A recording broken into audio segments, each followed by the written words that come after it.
Morgoth breaks his body, and I don't know exactly like what that means, but I kind of pictured him just like picking him up and like, which is kind of like graphic, but also like.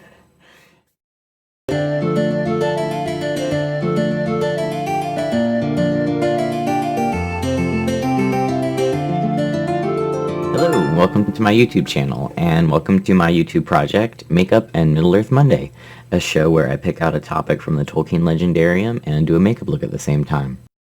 Also, Happy New Year. I hope that you had a good holiday, and hopefully the week delay on this video wasn't super inconvenient for anybody. If it was, I'm sorry, but I'm sure you can understand since the holiday is kind of a crazy time. Today's topic is going to be about Morgoth, originally called Melkor. He was the original Dark Lord of Middle-earth before Sauron came to power. Also, please stick around for the Metal Music Monday segment at the end, because this week's song is actually on topic for this episode, which I'm very excited about. Today's makeup look is another one from the Vanguard LARP, like the one I did last episode. If you're curious about Vanguard LARP, there is a link in the description box. You can check them out and look for more information. The character race that I am doing today are called the Doclafar, and my impression of them is kind of like they are this LARP's slightly more accessible, I guess, response to Drow. They can have black and white hair, and in rare cases they can have red hair too, which I think is neat, and so I decided like I wanted to try something a little bit different, so the one I'm doing today is going to be like a red hair look. Also, looking back at last week's video when I decided to do it without the wig. Yikes, dog. Get your roots touched up. Yeah, so I'll be wearing a wig today. Also, I'm sorry about the video cropping weird in a few places from last time. I was having some issues that day, I guess. I'm gonna try to be a little bit more conscientious about it today. Anyway, let's get started. So, Morgoth, or Melkor, which was his original name, is the Dark Lord to whom Sauron was a lieutenant during and before the First Age of Middle-earth. If you watched my Sauron video, which is my first video, you might remember me mentioning him a couple times. In Quenya, the name Melkor means one who arises in might. And so, like Sauron, Melkor was one of the Ainur, but unlike Sauron, who was a Maya, you know, like the wizards or the Balrogs, etc., Melkor was actually one of the Valar. If you think about it in, like, the Valar would be, I guess, like archangels, and the Maiar were, I guess, more like regular angels. Professor Tolkien was like very clear on the fact that he disliked allegory of like any kind. Like he did not like religious, political, or like what have you. Like he did not like allegory. And so I think it does a disservice to make up our own values for stuff like this. But I think it is also fair to still like consider Melkor kind of as a satanic adjacent figure, because even if the professor wasn't writing intentional allegory, he still took inspiration from some religious practices for his writing. Melkor is still pretty much the source for like all evil in Middle-earth. I say pretty much because we don't really know where like Ungoliant came from, but we'll get there. Like the other Ainur, Melkor was present as a spirit. He existed like in the metaphysical sense, I guess, before like the physical plane. This place called the Timeless Halls, which was Eru Ilúvatar, like the one god's home. There was also the Void, which was, you know, the Void. It's kind of like what it sounds like.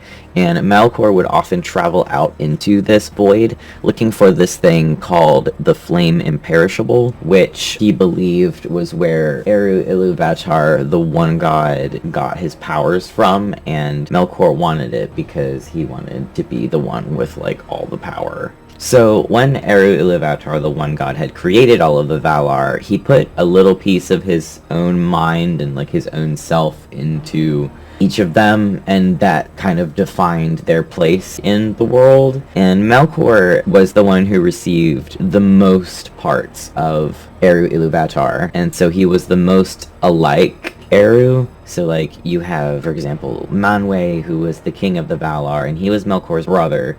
You have his wife Varda, who is the lady who kindles the stars later. The elves call her Elbereth. You have Orome the Hunter Vala, you have Aule the Vala of smithing, etc. Each of the other Valar got a piece of Eru's mind that kind of determined their purpose, like I said. Melkor and Manwë were the two most powerful of all the Valar, and Melkor himself had, like I said, received the most parts of Eru's mind, so he was theoretically the most like him, but...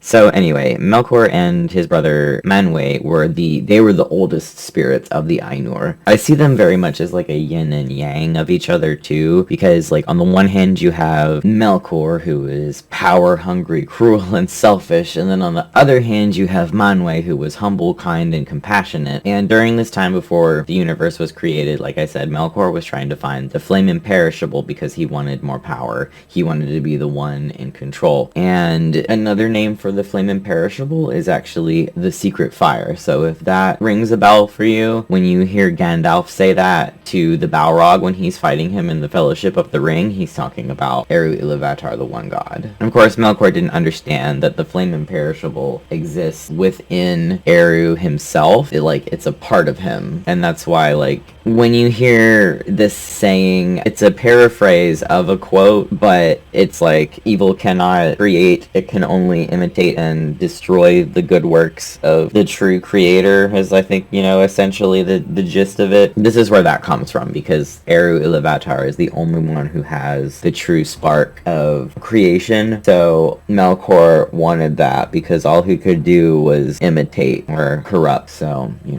he's always been he's been a dickhead for a really long time.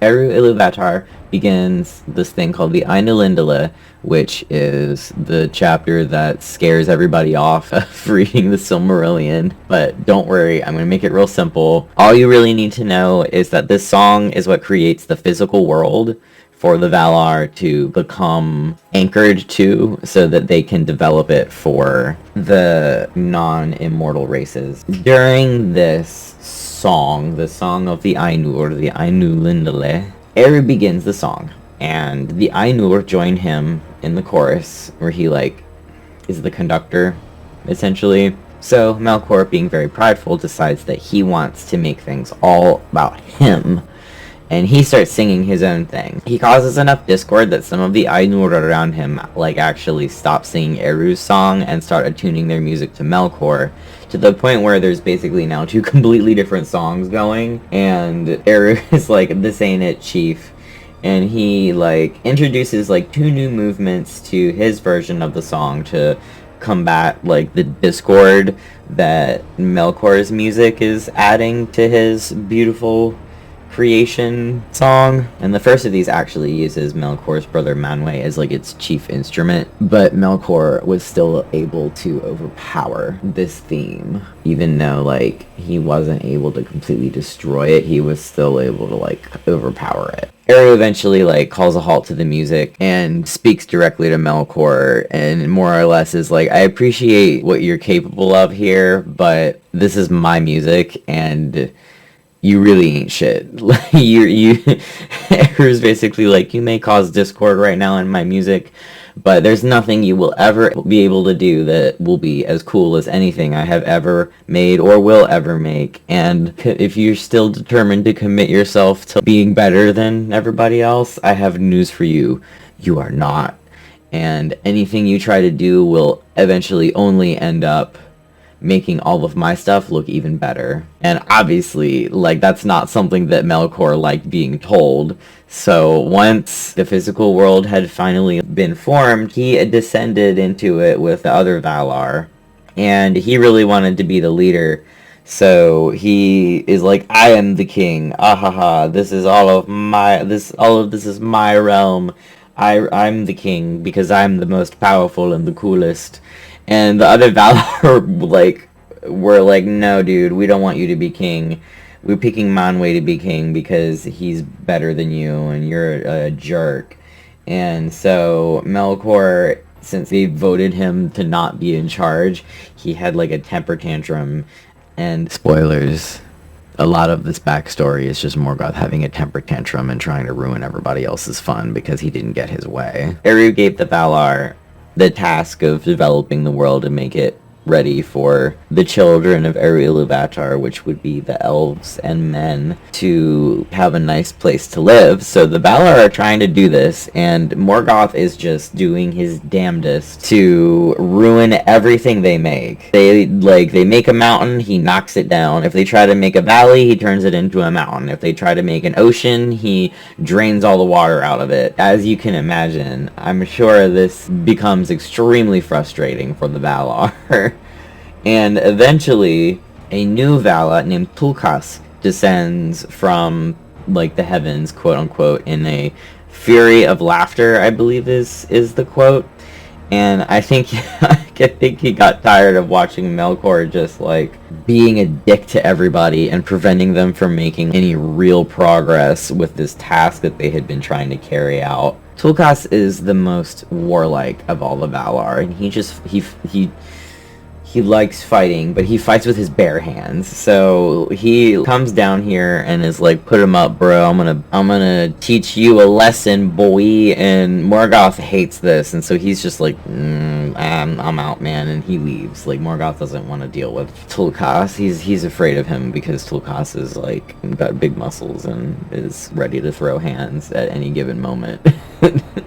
And there is a prevailing theme in this of Morgoth just being a little baby bitch and, like, being afraid of people who could actually stand up to him. But, I mean, you know, he likes to pick on the weak like most evil people do. So Tulkas chases him off, and Melkor flees across the walls of night, like, back out into, like, the void kind of area.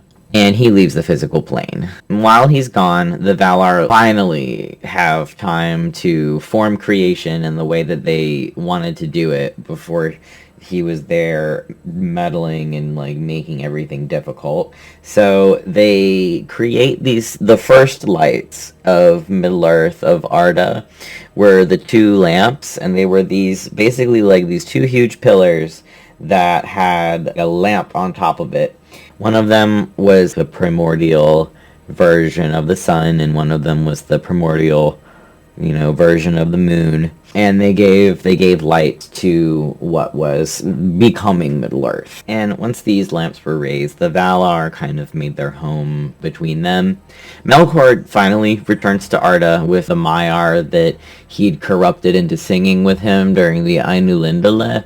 And at this point, I feel like we can probably assume that Sauron is one of those Maiar, but I'm not, like, 100% sure about that, since he was the Maiar who worked under Aule. But it's a little vague. We kind of have to make some inferences. But Melkor built himself a fortress in the most remote northern part of the world, and this fortress is called Utumno. The other Valar kind of realize that he's back when they notice things in the area of Utumno starting to, like, decay, and, like, a blight kind of starts spreading. And, who else could it be but Melkor, obviously? So that's how they find out that he's back. Yay. And great news. Morgoth waits for a day where Tulkas is distracted, and he attacks the Valar settlement. He knocks down the pillars, and the lamps overturn and break, and they spill fire everywhere, marring the creation that the Valar had, like, pretty much only just finally finished doing what they wanted with it. So the Valar at this point are like, man, fuck it, whatever, we're gonna try something somewhere else. So they leave and they go across the sea, and this is when they create Valinor, the Undying Lands, also known as Aman. The Valar are basically like, well, let's just make it over here, and then we'll have a paradise that's not in the middle of Morgoth and all his bullshit. And this retreat, unfortunately, though, basically is what gives Morgoth free reign to do whatever he wants in Middle-earth, because there's nobody there to check his power. I mentioned in part 1 of the Elven Realms video that the elves first awoke in this place called Cuivienen. When Melkor found them, he immediately started terrorizing them. This is when he kidnaps many of them and begins torturing and corrupting them to create orcs. They don't know what's going on. They don't know, like, what to do. They don't know how to protect themselves. And Orome, the hunter of Vala, discovers the elves during this time, and they basically tell him, yeah, we've been going missing. There's been, like, monsters and stuff. We don't know what to do. So Orome is like, okay, I think that we need to bring all these folks back with us to Valinor so that they can be protected in this nice paradise that we've made in the Undying Lands for them. So once, like, the Valar find out what has been going on, they decide to siege Utumno because they just want to be done with it. They want to knock Melkor down and finally be done with him. So they siege Utumno and they defeat his forces. And after, like, he's defeated, he obviously tries to plead for mercy because meh. But the Valar are like, no, you need to answer for your crimes. So they wrap him up in this chain that was forged by Aule, the Valar of Forgecraft. And this chain is called the Angainur. And they, wrap him up in this chain, haul him back to Valinor, and put him on trial. And, this is when he's like, oh, please, I'm sorry, please pardon me. But the Valar aren't having any of it. And they toss him into the halls of Mandos for 3 ages as punishment for, like, the crap that he's done. This is when the Valar are able to actually collect all the elves they could actually convince to come with them to Valinor, and they do that, but unfortunately they weren't really thorough as they should have been, searching, like, the vaults of Utumno and making sure that, like, all of the gross, bad, evil things were actually dealt with. So you still have a bunch of Balrogs down there, and they all enter hibernation after their master Morgoth is taken captive. And then you also still have Sauron, who at this point is basically like, alright, well, I'll keep your seat warm here, and he stays in Angband. Morgoth made, like, a second fortress that wasn't quite as big as Utumno, and that was Angband, and he put Sauron in charge of Angband. So yeah, this is when you see, like, Sauron is kind of keeping his seat warm for him until he comes back. So the 3 ages pass, and they let him out, and Morgoth is like, yeah, I'm sorry, please forgive me, I'm gonna turn over a new leaf. And because the Valar and Manwë are all, like, good, they don't really understand that Melkor is lying, so they let him out. And for a while, like, he is actually on his best behavior. Like, he tries to be helpful. He helps teach some cool shit to the elves. But behind the scenes, he is definitely still trying to ruin everybody's day. He also hates the 2 trees, which the Valar had created to replace the lamps. They were basically the most beautiful things ever. The golden one that was bright was called Laurelin, and it was like the sun.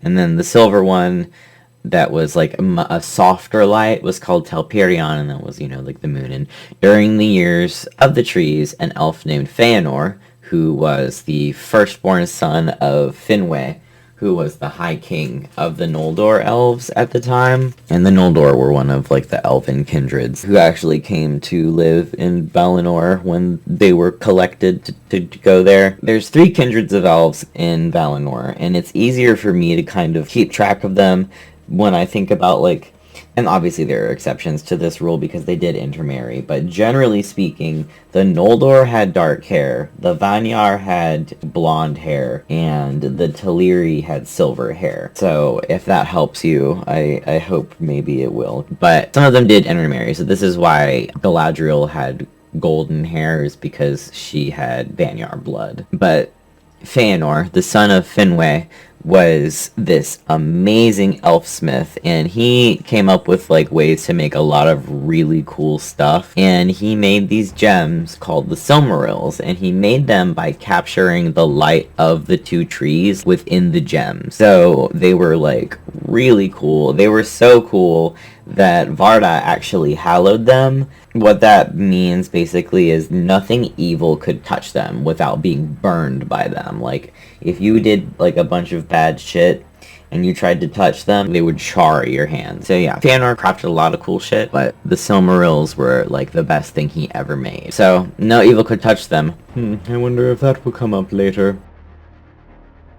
The Noldor were very interested in lore and crafting. Like, they really liked learning and they really liked making things. And I think that's very cool, but unfortunately it also made them a very attractive target to Melkor, because all he had to really do was be like, hey, do you want to learn something new that I can teach you? And it was easy for him to get a foot in the door, starting to spread some rumors.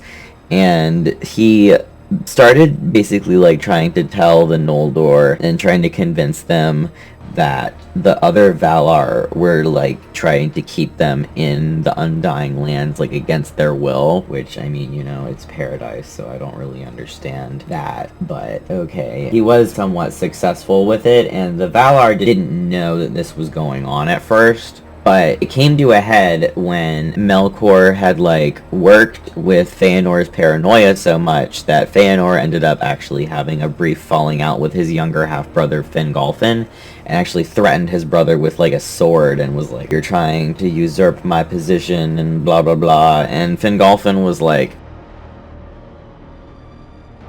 didn't want to engage with this, but this happened, and the Valar ended up actually putting Fëanor on trial because, you know, he threatened his own brother with a sword. The Noldor were the first of the elves to start forging weapons, and I definitely think part of that was really thanks to Melkor's meddling, because why would you need weapons in paradise unless you were concerned that something was about to go down. And yeah, so Melkor basically like convinced a lot of them that the Valar had brought them to the Undying Lands to steal like all of their glory and give it to the men when the men like wake up in Middle-earth. And this went on for a long time.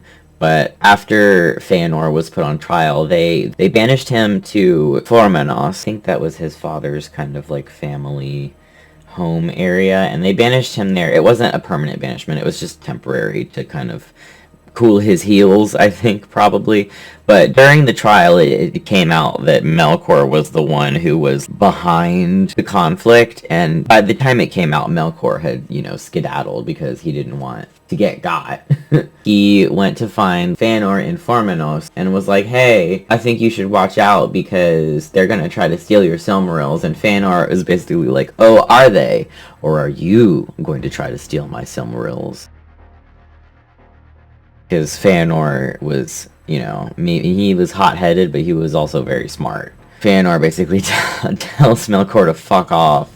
So Melkor leaves, and it's at this point that he finds Ungoliant, and we don't really know exactly where Ungoliant came from. I kind of like to think of her as maybe one of those weird creatures that was like left over from God's experimental phase of creation. What we do know, though, is that she's a spider-like demon of some kind, and she was also a very gluttonous creature. Like, she was very much like a physical like manifestation of gluttony. Personally, that's what I think. But I do think it is kind of cool that, like, in a way, she is a little bit like a personification of a black hole, where like she's just eating constantly, but she just keeps getting bigger and hungrier the more she eats, and she consumes light. And she consumes light, and then she spins these webs of like unlight that strangle any light that would like try to come in through her lair. And her lair was in, like, I want to say southern Aman. Melkor came and found her and was like, hey, do you want to join forces? Because there's these two trees that I really hate, and I would love for you to eat the light out of them. And she's like, absolutely, I can do that. So he like promises to feed her a bunch of stuff, and she's like, you had me at feeding me. So they go, and he stabs both of the trees with a spear, and then she like drinks the sap out of them and consumes their light and life force, and in the process her venom, I guess, taints them, and they wither and die. and the light dies with them. Everybody is super upset about that, but in the confusion, Melkor then goes to Formenos, murders High King Finwë, and he steals like a bunch of treasure from the vault, mostly like precious gems. I think the Silmarils are included in that. Once he gets those, he and Ungoliant then just haul ass out of there. They travel across the Helcaraxe, which is the northern like ice desert glacier kind of thing, and they travel across that to actually return to Middle-earth. When they get to Middle-earth, they reach this ravine that later comes to be called the Lamoth. Ungoliant corners Melkor at this point, and she's like, alright, give me your shit. You said you would feed me everything. I know you got good shit, give it to me. And he gives her like all the gems that he picked up, and she eats them, and she just gets hungrier and hungrier and fatter the more she eats. And eventually he's all out of gems except for the Silmarils, which he's been like holding behind his back this whole time. As you may remember, I mentioned that you can't touch the Silmarils if you're evil without being burned. So the entire time he's holding these things, they are burning his hands, to the point where like after this, one of his epithets became the Black Hand, because they burned his hands black, and his hands never recovered from that. He was weakened at this point a little bit. He wasn't at his full strength when Ungoliant was demanding stuff from him, and so he couldn't fend her off. But he was like, no, these are mine, you can't have them. And she was like, well, you promised, so give them to me. And he was like, no. So she spins him up in her webs, and she starts to squeeze him and make him squeal. And when he squeals, he screams so loud that it wakes up the Balrogs hibernating, and they all fly over, and they use like their fiery whips to destroy her webs to free him, and then they like send her skittering and reeing away, and they rescue him.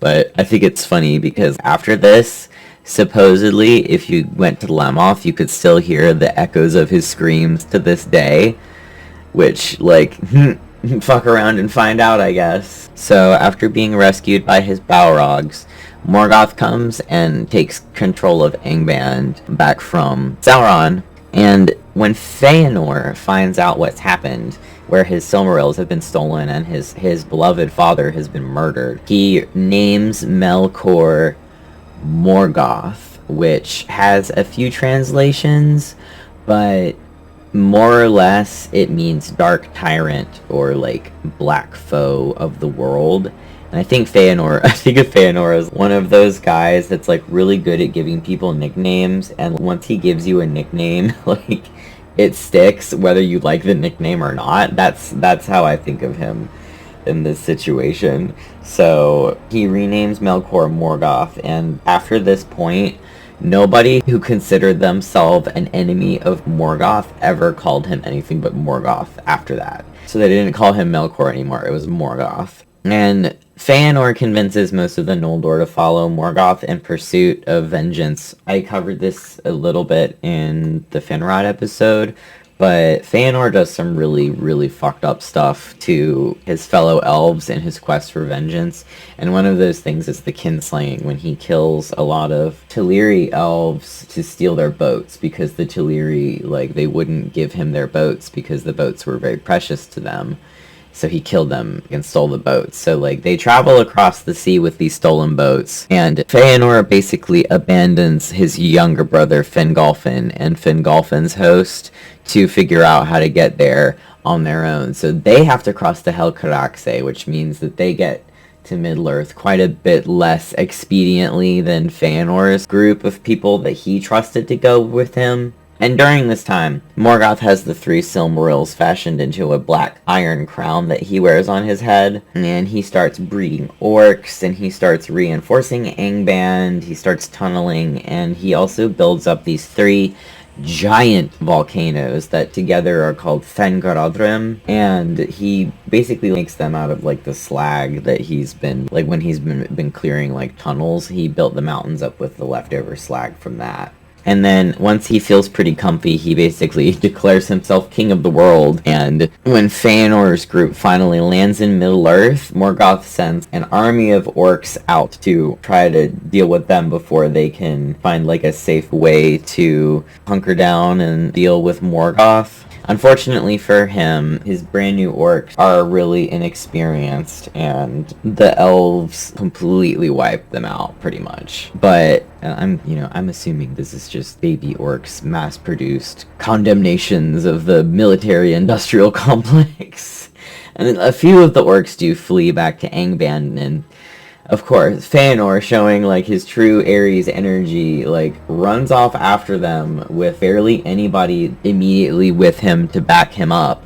And what should happen, but he gets attacked by like 5 Balrogs at once, and like he kind of holds his own for a minute, but he ends up being dealt a fatal blow by, I believe it's Gothmog, like the Lord of the Balrogs, and he dies. But at this point, his sons have sworn, like, their horrible oath that I've mentioned before. That is them basically saying they're gonna kill anybody who tries to keep a Silmaril away from them, which, I'm sure that won't come back to bite them in the rear later. I'm sure that won't have any lasting consequences of any note. A little while after this, Morgoth offers a parley to Feanor's eldest son, Maethros, basically offering like terms of surrender and like potentially a Silmaril returned. And Maethros isn't stupid, so he's like, okay, sure, we'll talk about it.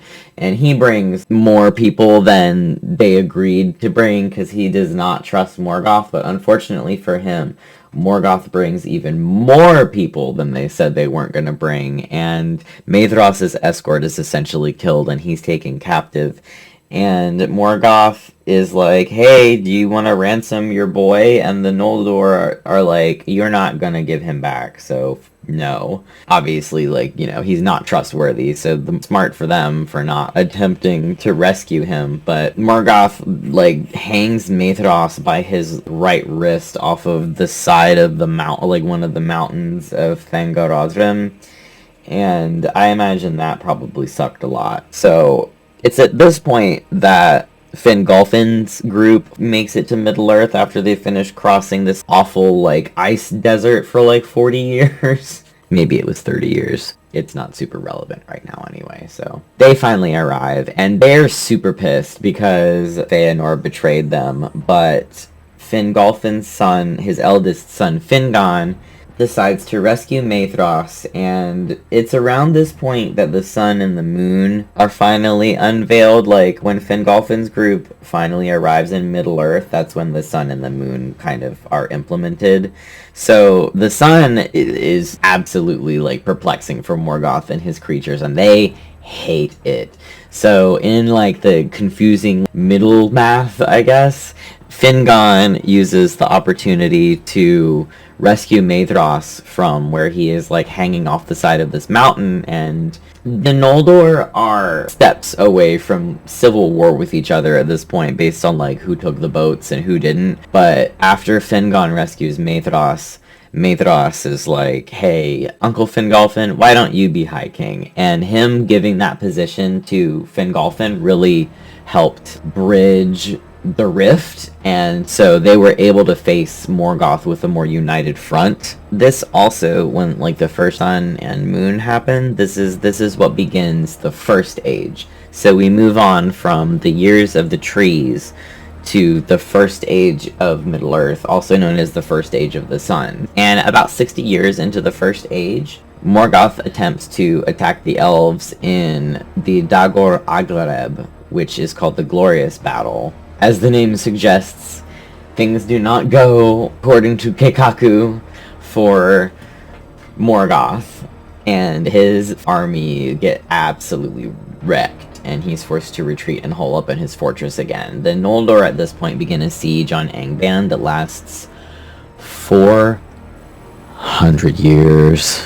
About 100 years into the siege, Morgoth tries, like, a surprise attack on the Noldor from the north, but they see the attack before it happens, and they end up engaging Morgoth's forces at this bay called the Firth of Drengist, and they drive pretty much all of his orcs into the sea.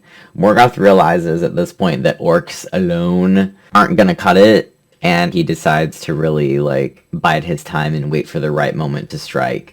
During which, the years following this battle, he goes to town, making, like, a bunch of horrible creatures, as many horrible monsters as possible, and among these monsters is actually the first dragon, Glaurung. And Glaurung gets a little overzealous when he's still kind of a baby, and he just goes, like, charging out of Angband, and, like, he startles the elves, and they're like... But, like, he starts burning and pillaging, but Fingon's archers manage to scare him back into Angband, because since Glaurung is still an adolescent dragon, their arrows can actually pierce his hide.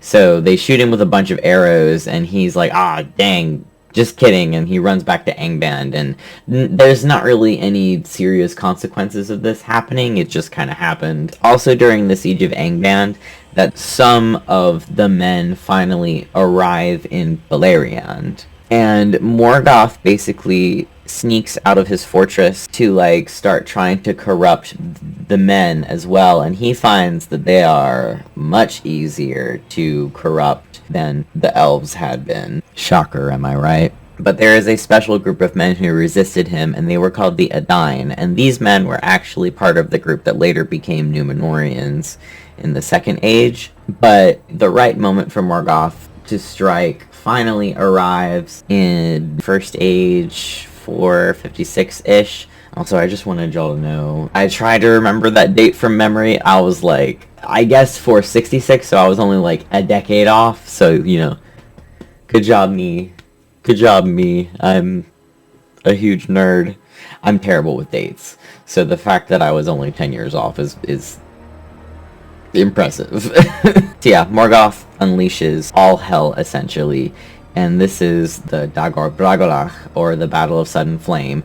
The gates of Angband open, orcs come out, Balrogs come out, the dragon Glaurung comes out now that he's like a fully grown boy, and lava just starts pouring out of Thangorodrim. It's just devastating. It destroys the area south of Angband, like the immediate zone was like this prairie area called Ardgallen, and it completely destroys all of like the plant life and all of the settlements and stuff there, and it went from being called Ardgallen to the Anfauglith, which literally means the gasping dust.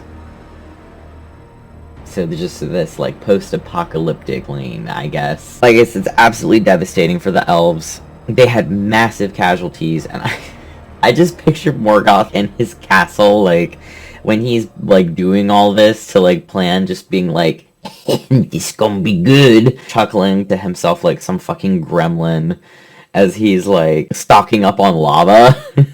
But unfortunately for him, even though it's not up for debate. This was a decisive victory for Morgoth. He doesn't get out of it completely unscathed, because Fingolfin, who is my favorite of the princes of the Noldor, sees all of this absolute catastrophe that has befallen his people, and he is basically, like, driven into a despairing rage, and he thinks his people have been destroyed, that, like, all hope is lost, and that there's nothing else to do. So he's basically like, alright, you know what, let's just fucking settle this here and now. So he gets on his horse and he rides out from his keep in Hithlum, and Hithlum was one of the only places that was really spared the destruction from all of this lava, because it had, like, this encircling mountain range that protected it. He's still alright, and his son is still fine, but he gets on his horse and he travels out from Hithlum, and he's so pissed off that nobody can stop him.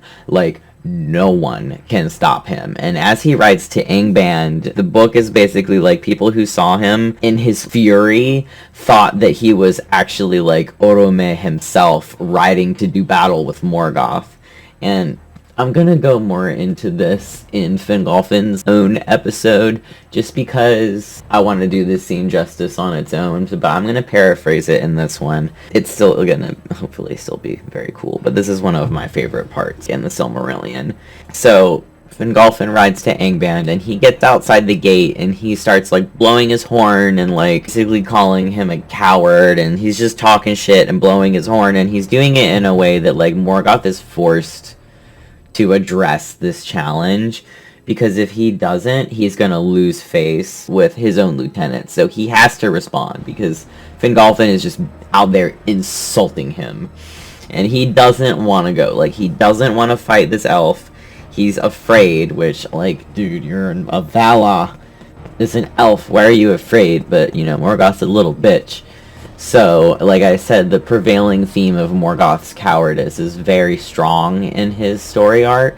And he eventually does go out and he has to fight Fingolfin, and he brings this, like, giant tower shield with him, which, yeah, I see this giant tower shield as a physical manifestation of, like, symbolic of Morgoth's cowardice. Because he brings this huge shield out with him to protect himself from this elf, and I don't know why he thinks he needed it, because he literally can't die.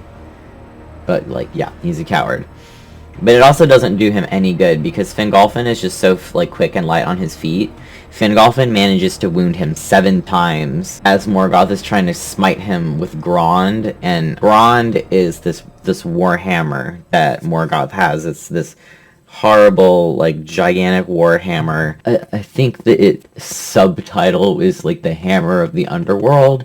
And, like, every time he tries to, like, whack Fingolfin with it and Fingolfin jumps out of the way, Morgoth hits the ground and, like, carves out, like, another trench in the dirt. And eventually, after Fingolfin wounds him 7 times, Fingolfin starts to get tired, and Morgoth manages to get a couple hits in before Fingolfin, like, trips over one of the holes in the ground and falls down. It is unfortunately at this point that Morgoth puts his foot on, like, Fingolfin's neck and is like, "Oh, what now, bitch?" And Fingolfin is like, "This, bitch," and slashes Morgoth's foot so deeply that Morgoth walked with a limp for the rest of forever. Like, he felt the pain of those 7 wounds, and he was lamed by Fingolfin for the rest of forever. He had the scars from those wounds. He still has them to this day. And I just think that is so fucking badass. What a way to go, man. Like, everyone is gonna remember that you were the guy who lamed the Dark Lord of Middle-earth. We stand a king. So, after Fingolfin is killed, Morgoth breaks his body, and I don't know exactly, like, what that means, but I kind of picture him just, like, picking him up and, like, which is kind of, like, graphic, but also, like, and he's about to, like, try to feed Fingolfin's body to his wolves when Thorondor, who is the king of Manwë's eagles, like, the giant eagles, Thorondor flies down, and he, like, scratches the shit out of Morgoth's face with his talons, giving him some more scars for poor baby evil lord to deal with. And he picks up Fingolfin's body and carries it away so that Morgoth can't defile it. As far as I'm aware, after that, Morgoth does not leave Angband to participate in battle ever again. So he was just, like, absolutely humiliated, and, you know, good riddance. After the Dagor Bragalach, Morgoth started trying to take Hithlum from Fingolfin's son Fingon, who you might remember is the one who rescued Maethros from the side of a mountain.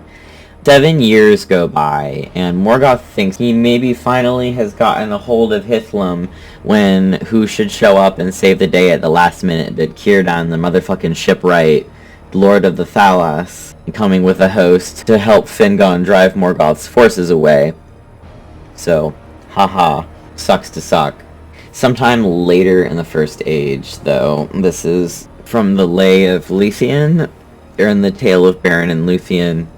Beren is a man of the Edain. He's from the House of Beor, and Luthien is the daughter of the Sindarin king Thingol and his Maya wife Melian. They come to Angband on a quest to steal a Silmaril from Morgoth, and they come disguised, but, like, Morgoth sees through the disguise and is basically like, "What? Why are you here? What do you want?" Luthien offers to sing and dance for Morgoth's court, and Morgoth is basically like, we don't do that here, but if you want to, I won't stop you.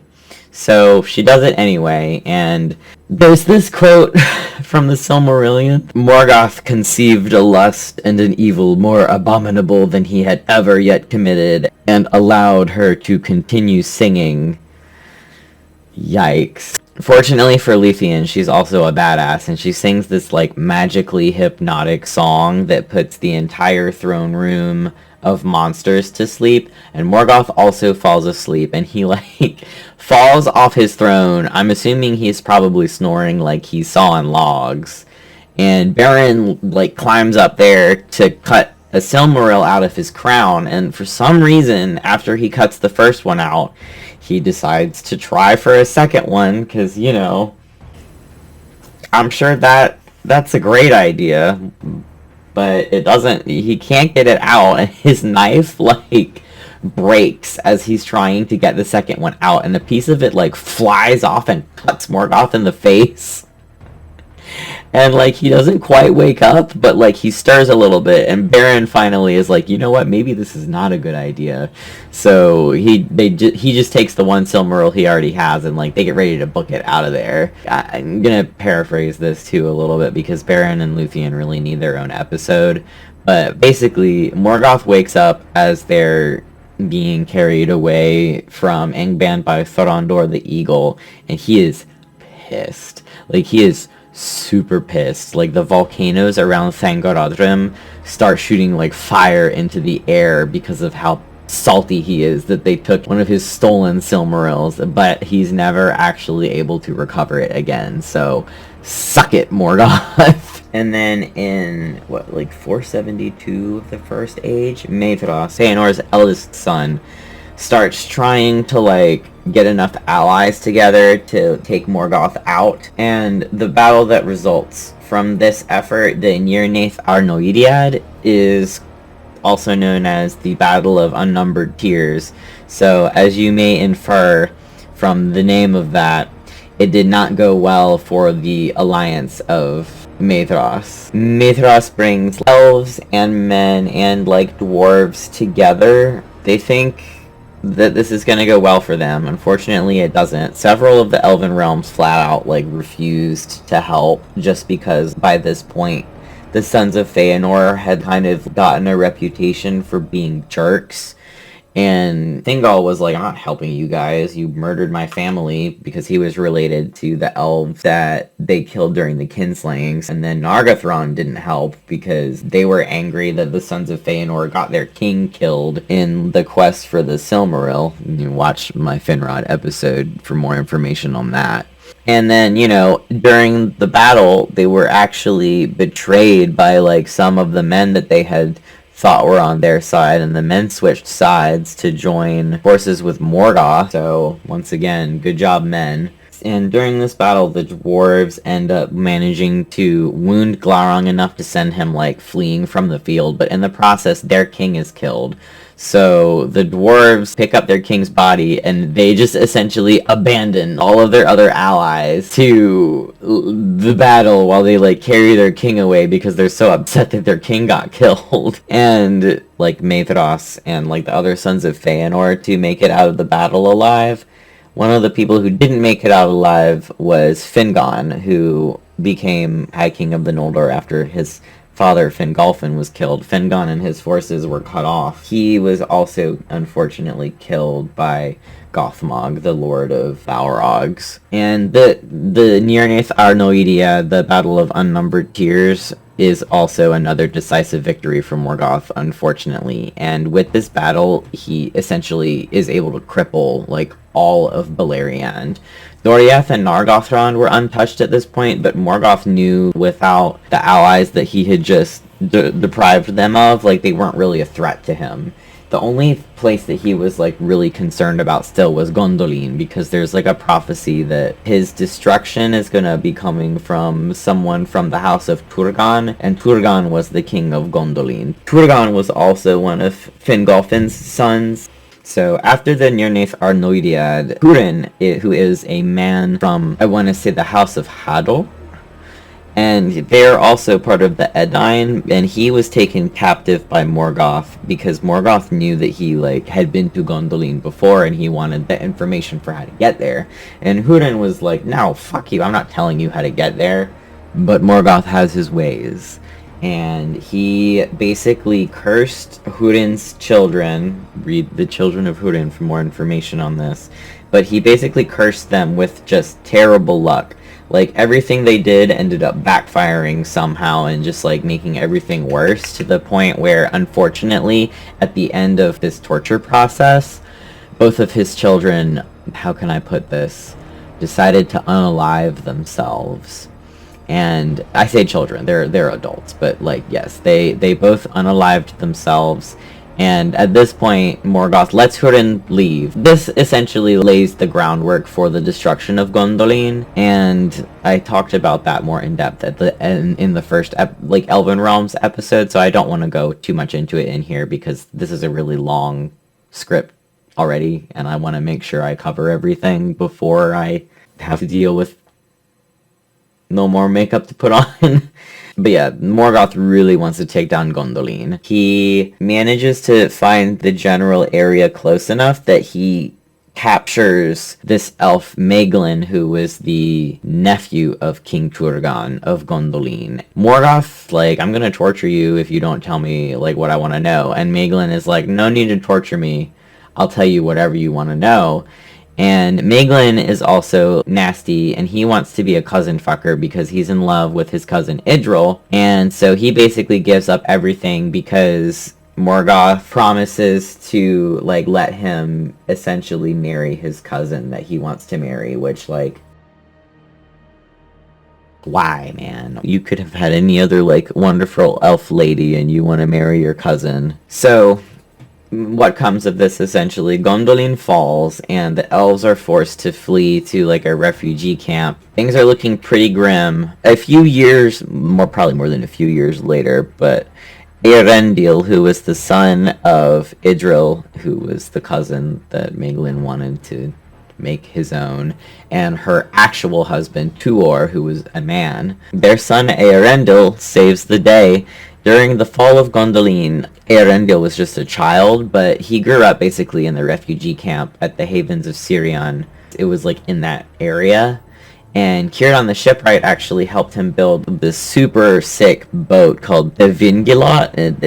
That's the abbreviated name for it. But Eärendil begins sailing, and he's trying to find his parents, who he knew sailed west. During this time, he meets and marries Elwing, who is another half-elf, and she is actually the granddaughter of Beren and Luthien. And they meet and get married, and they have two children, Elros and Elrond. And while Eärendil is sailing around trying to find his parents, what should happen but the Sons of Feanor attack the havens that Elwing is in because she has a Silmaril, because her grandparents stole a Silmaril from Morgoth and they want to steal it back.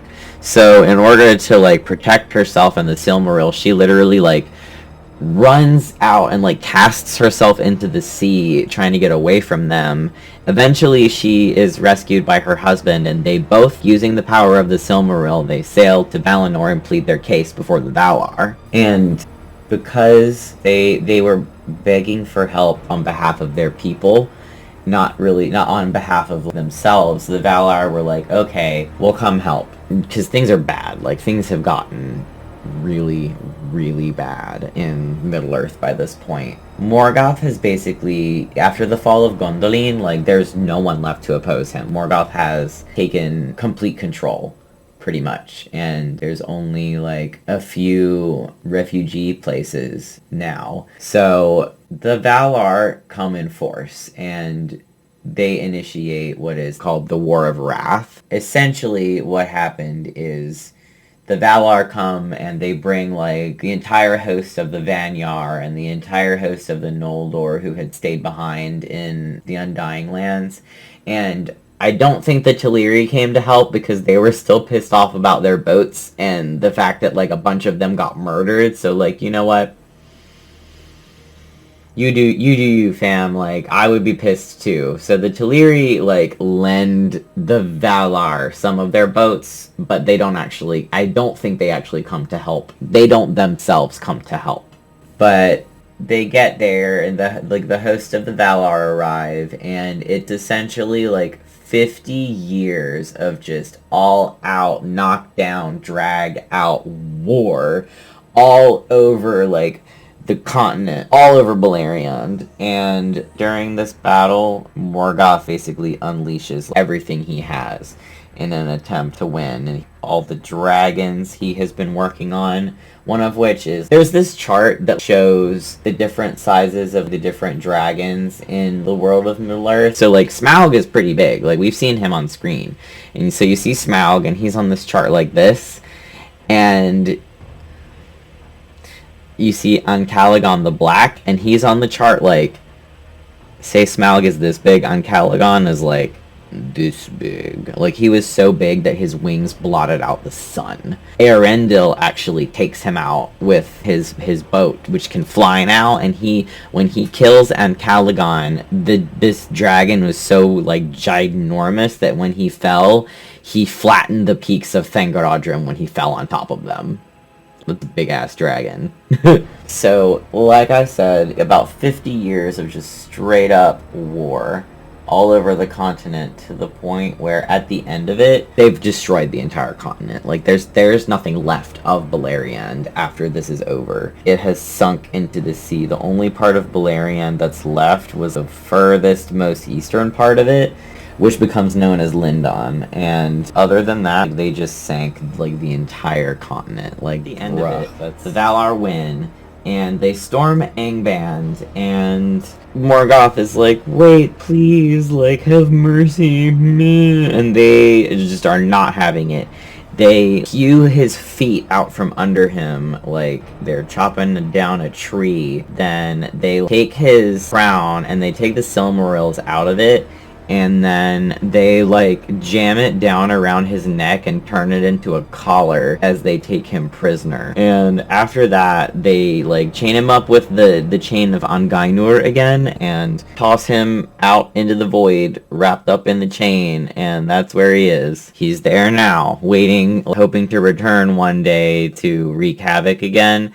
But yeah, he ain't the big guy anymore. So Morgoth was utterly defeated. Unfortunately, like, his legacy still continues in Middle-earth, because obviously Sauron was left behind, and Sauron became the next Dark Lord of Middle-earth, and essentially, like, declared himself as the new Morgoth, and got that whole ring scheme going eventually, and we all know how that ended for him. But all of, like, the evil in Middle-earth we can trace back to Morgoth, and we can thank him for that. Regardless of the fact that they defeated him, you know, which they did, he had still done a lot of damage, and Arda itself was forever marred after he had been able to, like, have a hand in corrupting the physical world. After that, there's a prophecy, like the second prophecy of Mandos, which is debatably canon because there are some conflicting notes about it. Christopher Tolkien eventually kind of decided that he wanted to leave it out of the Silmarillion when it was published, because it was,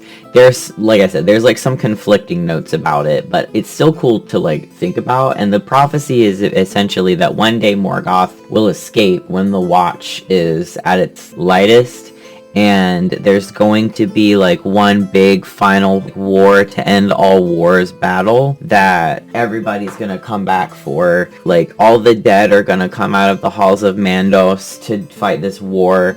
Turin Turambar is going to return from wherever it is that the men go when they die, and he is going to be the one to deal the final blow and, like, destroy Morgoth for good. And then after that, we think there's going to be, like, a paradise made for elves and men to be reunited. And there's some versions also where the dwarves believe that they're going to be the ones called on to basically, like, rebuild the world, which I think is a cool little nugget of information. And it's at that point also that the dwarves will finally come to be accepted among the children of Iluvatar, because they weren't created by Eru the One God. They were created by Aule the Smith and then retroactively like added into creation. I went a little heavy on the contouring here. It's a moot point now, but this is the look. This wig is for my Flick cosplay. One day I'll wear it to a con. It's okay, it was just a hairbrush. But, yep, this is the look. It ended up being a lot quicker than I was expecting it to be, but I managed to actually, like, line up the story time content pretty good with this. This is just something I had in my closet from back when I used to do OG look, and if you don't know what that is, it's like a princely fashion style. It's like the boy version of Lolita.